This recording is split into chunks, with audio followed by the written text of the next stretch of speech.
Hi friends, અમે આવી ગયા છીએ ઇકો પોઈન્ટ, પણ અહીંયા છે બહુ વરસાદ તો મેં રેનકોટ પહેરી લીધો છે. ચાલો હું તમને ઇકો પોઈન્ટ બતાવું છું.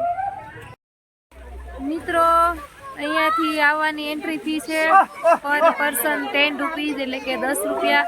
અમે ટિકિટ લઈ લીધી છે. તુષારે જો ટિકિટ લઈ લીધી છે. વરસાદ રહી ગયો છે. હવે તો રેનકોટ પહેરવાનો છે કે કાઢવાનો છે તુષાર?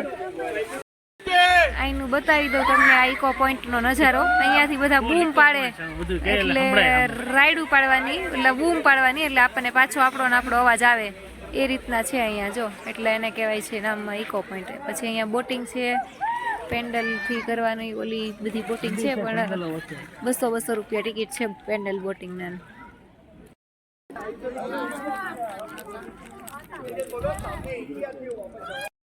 ઇકો પોઈન્ટમાં અહીંયા તુષાર ફોટા પડાવે છે.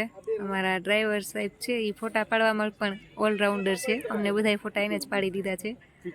સરસ મજાના ફોટોગ્રાફી કરે છે જો. આખો વ્યૂ તમને બતાવી દઉં ફરી એકવાર. વરસાદ રહી ગયો છે તો સરસ મજાનું છે હરિયાળી. દૂર દૂર સુધી પાણી ને પહાડ ને મસ્ત છે અહીંયા ઇકો પોઈન્ટમાં. રાઈડ નાખી એટલે પાછી આવે કા. અહીંયા થોડી ઘણી શોપિંગની દુકાન છે જો. ગોગલ્સ, પર્સ, નારિયેલ પાણી. ઇકો પોઈન્ટમાં અહીંયા શોપિંગની બધી વસ્તુ છે. તુષાર અત્યારે સાનવી માટે જોવે છે વસ્તુ.